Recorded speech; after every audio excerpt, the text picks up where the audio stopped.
फिरोज बख्श साहब, आपको क्या लग रहा है कि जो बात राशिद रिजवी साहब कह रहे हैं वे ठीक है, एक तजर्बा रहा है, लेकिन हालात बदलते भी तो हैं।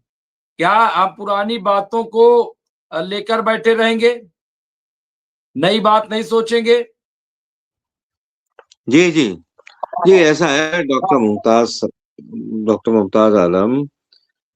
ठीक है, पुरानी बातों से चिपटे रहने में कोई फायदा नहीं है, उससे उभरना चाहिए, बाहर आना चाहिए। बिल्कुल आपने सही फरमाया। मगर मसला यह है कि ईरान तो कभी पुरानी चीजों में था ही नहीं। ईरान ने तो हमेशा हर मुल्क की जानिब दोस्ती का हाथ बढ़ाया। ठीक है, ये तो जो मसले मसाइल खड़े किए, ये बेसिकली सऊदी अरब की जानिब से खड़े हुए, और मुस्लिम ममालिक ने भी उसको ज्वाइन किया कि वो चौधरी है मुस्लिम ममालिक का। ठीक है, तो तो मेरा तो यहाँ पर यह ख्याल है मैं वो कि खबर दे दूं वरना रह हाँ, जाएगी, दे बहुत दिए। इंपॉर्टेंट खबर है। फिरोज बख्श साहब, खबर ये है कि हिब्रू मारियू की तरफ से कि याफिया एजरेन जो सेटलमेंट ने नेतन्याहू पर हमला करते हुए कहा कि ये सेटलमेंट एक खुशहाल बस्ती हुआ करता था, लेकिन आज यहाँ सब कुछ उदास है। 1 साल से जंगबंदी नाफिज होने के बाद भी कारखाने और दुकानें धीरे धीरे बंद हो रही हैं। नेतन्याहू हमें यहाँ बिना किसी योजना के वापस ले आया है, और नेतन्याहू हम पर संपत्ति कर यानी टैक्स और साइन बोर्ड के लिए जुर्माना लगाता है। हमारी कोई परवाह नहीं है। ये इल्जाम आप देखिए, नेतन्याहू से नाराजगी। फिरोज बख्श साहब, ये तस्वीर भी जी सामने दिखाई दे रही है। तो बहरहाल मैं फिरोज बख्श साहब ने बात कंटिन्यू करे और जी फिर इस पर भी ये जो हालात है इजराइल के। जी जी, देखिए, जो मैं कह रहा था, आपने उसका तकरीबन तकरीबन 90% सबूत दे दिया है। मैंने ये बात कही थी कि ये जो हादसा हुआ है, अनफॉर्चुनेट हुआ है इसराइल में, जो गालिबन एक आध शख्स जहाँ बहक भी हुआ है, तो ये इसमें ऐसा शक जाहिर किया जाता था कि ईरान की तरफ से है ये, या किसी दूसरे मुस्लिम मुल्क की तरफ से है, कोई सा भी हो। ऐसा नहीं है। कोई मुस्लिम मुल्क इस तरह की बेवकूफ़ी के अंदर मुलव्विस नहीं होने वाला। अब ये आपने बताया कि इसराइल के कुछ लोग बहुत ज़्यादा जो है बेचैन हैं और बहुत ज़्यादा नाराज़ हैं नेतन्याहू से।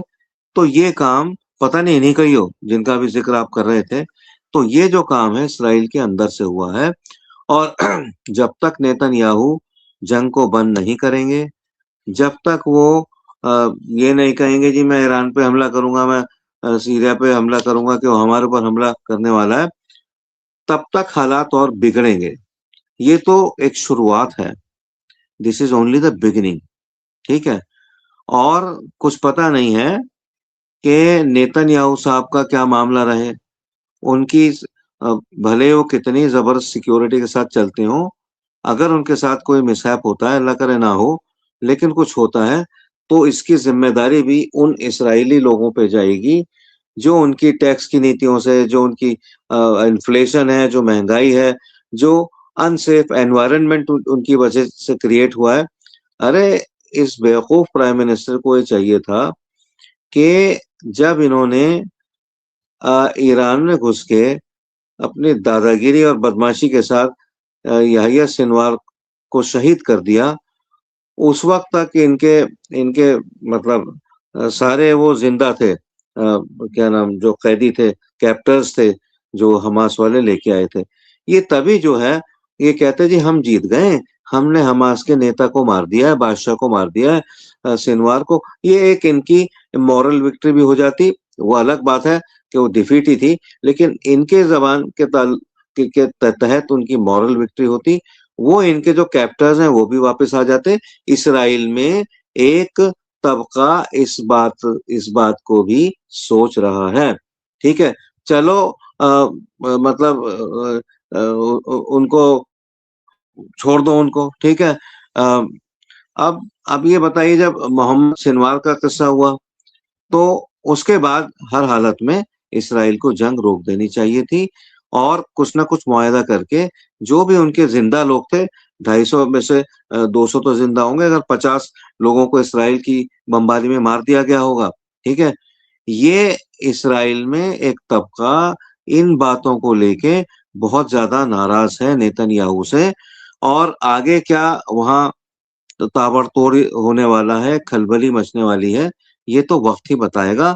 लेकिन अब इसराइल का जो एक सेफ जो जोन था, कंफर्ट जो जोन था, वो इनकी नेतन्याहू की बदबख्ती की, और ये समझिए कि क्या कहें कि एक दीवानपन की वजह से वो अब खत्म हो चुका है।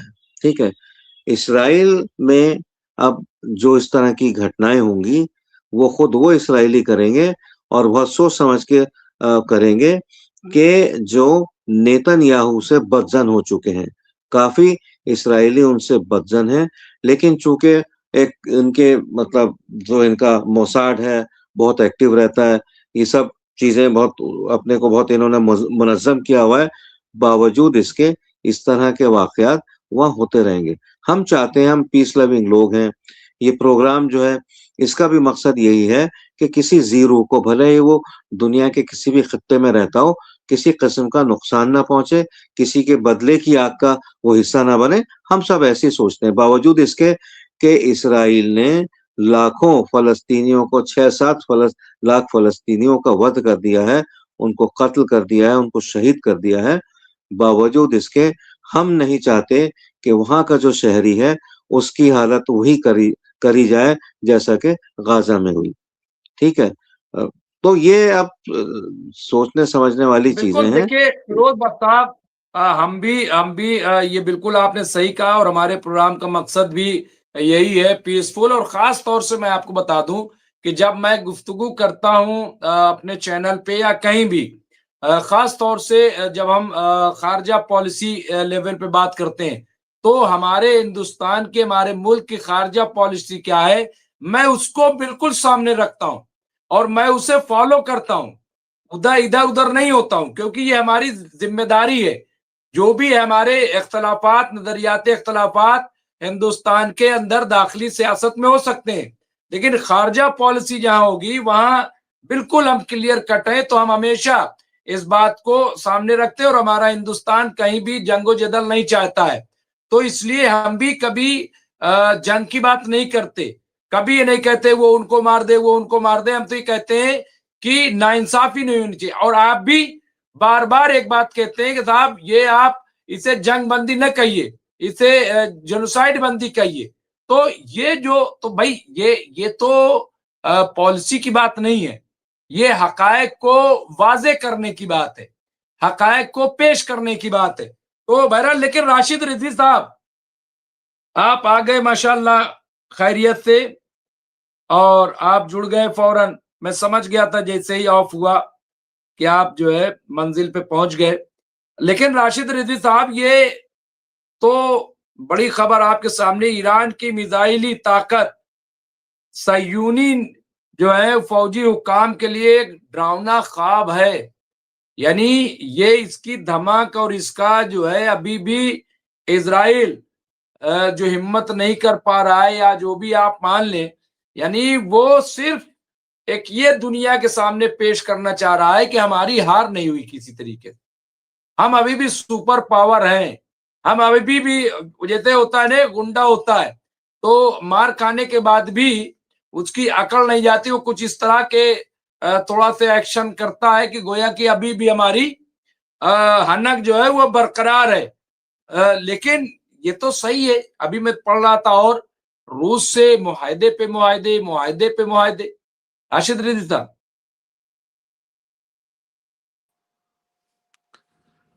देखिए मुमताज भाई, इनकी हकीकत दुनिया जान गई है। अब ये कुछ भी कहें, उस बातों का कोई असर नहीं है। ये कुछ भी कहें, जिस तरीके से ईरान ने इनको तबाह किया है, अभी तक इस दुनिया ने इजराइल को इस तरीके से तबाह होते हुए नहीं देखा। वो धमक, वो धमाके, वो दहशत आज भी उन पे कायम है। इजराइल क्यों नहीं बोल रहा है कि हम ईरान पे जल्द हमला करने वाले हैं? हम ईरान को ये कर देंगे, हम ईरान को वो कर देंगे। वो टुच्चेपन की पॉलिसी साथ में खेलता है। जैसे कि जब वो हमला किया था, तो उससे पहले की स्ट्रेटेजी थी कि उसने वहां पर अपने लोगों को रखा, वहां पर ड्रोन बनवाए, फैक्ट्री बनाई, और जहां जहां पर इनके आयरन ड्रोन थे, वहां वहां के आसपास ड्रोन सेट किए गए। जैसे ही इसने हमला करना शुरू किया, तो वो ड्रोनों ने जाके आयरन ड्रोन को डिस्टर्ब करना शुरू किया। राशिद साहब, मैं एक सेकंड के लिए रोकूंगा और फिर मैं आपको इन करूंगा। और यहाँ पे एक बड़ी खबर आ रही, मैं अपने तमाम नाजरीन को वो बड़ी खबर दे दूं। जयदीप साहब ने कहा है, और वो भी अलर्ट मोड में आ जाएं अगर ऐसा कुछ है तो। इजराइल और यूएई के संयुक्त प्रौद्योगिकी समूह से जुड़े आईओएस और एंड्रॉयड उपकरणों पर साइबर हमलों का पता चलने के बाद गूगल और एप्पल ने आलमी सतह पर वैश्विक साइबर सुरक्षा चेतावनी जारी की है। इससे यहाँ पे राजनीतिक चिंताएं बढ़ गई हैं, भू राजनीतिक चिंताएं बढ़ गई हैं, जिसके चलते अमेरिका में इमरजेंसी प्रोटोकॉल लागू किए गए हैं और कई देशों में तकनीकी आकलन किए जा रहे हैं। ये बहुत बड़ी खबर है। देखिए किस तरह से टेक्नोलॉजी का मिसयूज हो रहा था, धीरे धीरे उससे पर्दा उठ रहा है, लोग आगाह हो रहे। इससे तो बिजनेस भी चरमरा जाएगा। एप्पल का, एंड्रॉयड का, ये तो बिल्कुल बैठ जाएंगे। लोग कहेंगे भैया जैसा भी हो चाइना ही खरीद लो, इनको छोड़ो। राशिद साहब, अपनी बात को मैं आपको फिर से इन कर रहा हूं कंटिन्यू करके, लेकिन इस पे ये बहुत बड़ी बात है, बहुत बड़ी खबर है। राशिद रिजवी साहब, नहीं तो इजराइल की हिस्ट्री आपने क्या देखी है अभी तक? हमने आपसे अभी कहा था ना कि हम पीछे की बात से आगे तक पहुंचते हैं। शायद आपको याद हो कि जो बशर अल असद के बहुत ही क्लोज एक लेडी थी, वो जब जनरल सुलेमानी बशर अल असद के ऑफिस मिलने गए तो वो लेडी निकली बाहर। उन्होंने उसको गौर से देखा और ये पता करना चाहा कि इसका पास्ट क्या था, वो पता किया जाए। अब इतना आराम से इसको एक्सेस कैसे है? जब उसका पास्ट पता किया गया तो पता चला कि वो कतर में एक अच्छे पैकेज में काम करती थी और $10,000 पर मंथ उसको मिलता था कतर में। लेकिन वो उससे कम पैसे में इनकी मीडिया सलाहकार की पोस्ट पे आ गई, बशर अल असद के। तो उस पे कहा उन्होंने, जनरल सुलेमानी ने, कि ये बात मुझको हजम नहीं हो रही है। आदमी आगे की तरफ जाता है, ये तो पीछे की तरफ जा रही है। ये बात मुझको हजम नहीं हो रही है। तो उसके ऊपर डाउट था कि वो जासूस का काम कर रही है, मोसाद या अमेरिका के CIA के। फिर मुमताज भाई, उसका एक्सीडेंट हो गया। उसकी मर्सिडीज गाड़ी, पूरी बुलेट प्रूफ टाइप की गाड़ी, उसका जब एक्सीडेंट हुआ, एक्सीडेंट होने के बाद वो इंजर्ड थी, तो उसके एक आदमी ने गाड़ी में घुस उसकी पीठ पे हमला भी किया, जिससे उसकी पूरी बॉडी पैरालाइज हो गई, वो खत्म हो गई। जो उसका बॉडीगार्ड था, वो जब, अभी लेटेस्ट बात है ये, वो जब बयान देने के लिए मीडिया के सामने आया, मीडिया के कैमरों के सामने उसको अरेस्ट कर लिया गया और अरेस्ट करके ले गए। तो आखिर वो कौन थी, वो कौन से राज थे जो खत्म किए जा रहे थे? तो इस तरीके की हरकत ये करता है। आप इससे बहुत अच्छी तवक्को मत करिएगा। इसने पेजर वाला काम किया था, वही छिछोरेपन की हरकतें। ये iOS और एंड्रॉयड को कैप्चर करके ये लोगों का डेटा निकालना, ये सब जितने भी छिछोरेपन के काम आप कहेंगे, चोरी के काम कहेंगे, फोर्जरी के काम कहेंगे, वो सब ये करता है। आपको याद होगा, हम बात आपसे कर तो रहे थे उस मुद्दे पर कि किस तरीके से इन लोगों ने पेजर जो आ रहा था उसको रुकवाया, पेजर में इन्होंने एक्सप्लोसिव लगाए, लगा करके छोड़ दिए, और जब ब्लास्ट करना चाहा, एक बटन दबाया, सब पेजर धमाके से फटने लगे। बहुत लोग उसमें घायल हुए, कुछ लोगों के साथ कैजुअलिटी हो गई। तो इस तरीके की चीपनेस तो ये करता ही करता है। अब ये आ गया है मैटर iOS और एंड्रॉयड के ऊपर कि इनके ऊपर लोग कितना रिलायबल रहेंगे, क्योंकि iOS अपनी सिक्योरिटी को लेकर के समझौता नहीं करता है वो। तो अब यहाँ पर उसका क्या बयान आएगा, ये देखने लायक है मुमताज भाई। बिल्कुल बिल्कुल। तो बहरहाल ये बयान आएगा तब हम देखेंगे, लेकिन बड़ी खबर है और जाहिर सी बात है कि दुनिया अब इसी टेक्नोलॉजी पर मुनहसिर हो गई है। इसको इस्तेमाल किए बगैर तो अब दुनिया चलेगी नहीं, लेकिन क्या शक्ल सूरत होगी इस पे भी हम चर्चा करेंगे, गौर करेंगे फिरोज बख्श साहब, आखिर में दुआ के साथ, क्योंकि ये तो बहुत ही खतरनाक है।